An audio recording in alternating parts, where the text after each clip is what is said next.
भगवान विष्णु का तीसरा छल। मोहिनी रूप। दोस्तों, ये अद्भुत घटना समुद्र मंथन के समय की है। एक बार महर्षि दुर्वासा बैकुंठ धाम से वापस आ रहे थे। रास्ते में उन्होंने राजा इंद्र को अपने ऐरावत हाथी पर सवार होकर अपनी ओर आते हुए देखा। महर्षि दुर्वासा जी ने उनका स्वागत सत्कार करते हुए उन्हें कमल के फूल की दिव्य माला भेंट की। अहंकार में डूबे इंद्र ने भेंट स्वरूप मिले उस कमल की माला को मामूली समझकर उसे अपने हाथी ऐरावत की सर पर फेंक दी। माला गिरकर हाथी के पैरों में जा गिरे। ऐरावत ने उस माला को अपने पैरों तले कुचल दिया। दिए गए भेंट का इस प्रकार निरादर करने पर महर्षि दुर्वासा बहुत क्रोधित हुए। क्रोध में आकर महर्षि दुर्वासा जी ने इंद्र को ही श्रीहीन होने का श्राप दे दिया, जिसके चलते इंद्र की सभी शक्तियां नष्ट हो गई। इंद्रलोक इंद्र से विहीन हो गया। इस मौके का फायदा उठाकर दैत्यों ने इंद्रलोक पर आक्रमण कर दिया। देवताओं को हराकर दैत्यों ने इंद्रलोक पर अपना कब्जा कर लिया और देवताओं को वहां से खदेड़ दिया।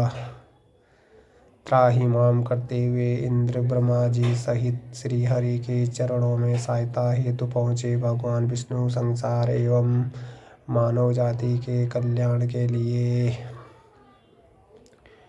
लक्ष्मी जी के साथ समुद्र मंथन पर विचार विमर्श कर रहे थे कि इतने में इंद्र भगवान ब्रह्मा जी सहित सभी देवता गणों के साथ भगवान विष्णु के सम्मुख पहुंच गए। समुद्र मंथन क्यों किया गया था, पूरी कथा। श्री हरि के सम्मुख इंद्र अपना स्वर्गलोक वापस पाने के लिए प्रार्थना करने लगे। तब श्री हरि विष्णु के मन में समुद्र मंथन को लेकर एक तीर से दो निशान वाली एक ऐसी युक्ति आई जिससे इंद्रलोक भी वापस मिल जाएगा और समुद्र मंथन भी हो जाएगा। श्री हरि विष्णु इंद्र सहित सभी देवताओं को अमृत का लालच देते हुए बोले कि अब दैत्यों से मुकाबला करके अपना इंद्रलोक वापस लेने के लिए तुम सभी देवताओं को अमरता हासिल करनी होगी। इसके लिए तुम सबको अमृत का सेवन करना होगा और यह अमृत प्राप्त करने का एक ही विकल्प है और वो है समुद्र मंथन। समुद्र मंथन से सिर्फ अमृत ही नहीं बल्कि समस्त संसार तथा मानव कल्याण के लिए बहुत ही उपयोगी वस्तुएं बाहर निकल कर आएंगी। लेकिन समुद्र मंथन सभी देवताओं मिलकर अकेले नहीं कर पाओगे। इसके लिए असुरों की भी मदद लेनी होगी। इसलिए आप असुरों से ये संधि करो कि समुद्र मंथन से निकलने वाले अमृत को हम सब आधा आधा बांट लेंगे। सभी देवताओं देव ये प्रस्ताव लेकर बिना देरी किए असुरों के पास पहुँचे। प्रस्ताव में अमृत का नाम सुनते ही सभी दैत्य समुद्र मंथन के लिए तुरंत राजी हो गए।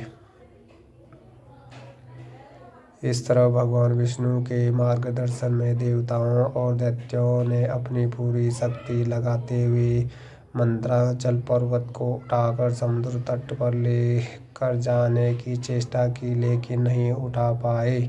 तब श्री हरि ने अपनी शक्ति का भी सहयोग देकर उसे उठाकर समुद्र में रख दिया। मंदराचल को मथानी एवं वासुकी नाग की रस्सी बनाकर समुद्र मंथन का शुभ कार्य आरंभ हुआ। श्री विष्णु की नज़र मथानी पर पड़ी, जो कि अंदर की ओर धंसती चली जा रही थी। यह देखकर उन्होंने स्वयं कच्छप बनकर अपनी पीठ पर मंदराचल पर्वत को रख लिया। तत्पश्चात समुद्र मंथन से लक्ष्मी, कौस्तुभ, पारिजात, सुरा, धन्वंतरि, चंद्रमा, पुष्पक, ऐरावत, पांजन्य, शंख, रंभा, कामधेनु, उच्चैश्रवा और अंत में अमृत कुंभ निकले, जिसे लेकर धन्वंतरि जी आए। उनके हाथों से अमृत कलश छीनकर दैत्य भागने लगे ताकि देवताओं से पूर्ण अमृत पान करके वे अमर हो जाएं।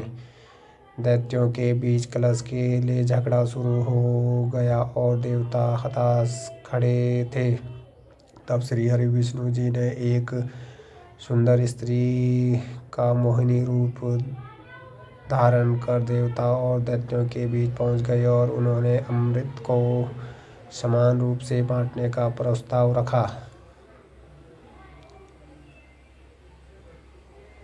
सभी दैत्य भगवान विष्णु के इस मोहिनी अवतार पर पूरी तरह से मोहित हो चुके थे। दैत्यों ने मोहित होकर अमृत का कलश श्री विष्णु को सौंप दिया। मोहिनी रूपधारी विष्णु ने कहा कि मैं जैसे भी विभाजन का कार्य करूं, चाहे वो उचित हो या अनुचित, तुम लोग बीच में बाधा उत्पन्न करने का वचन दो, तभी मैं इस काम को करूंगी।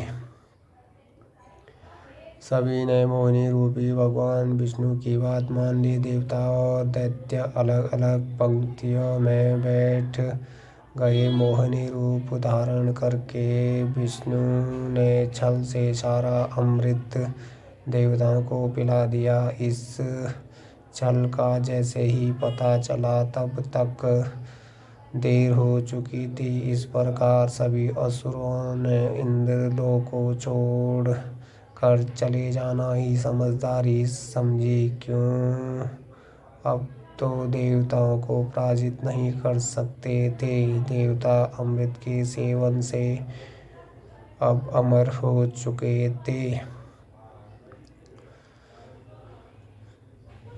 अगर इस चैनल पर दिखाई कहानी आपको अच्छी लगे तो लाइक, शेयर और चैनल को सब्सक्राइब जरूर करें और बेल आइकन जरूर प्रेस करें ताकि अगली कहानी आप तक आसानी से पहुंच सके। धन्यवाद।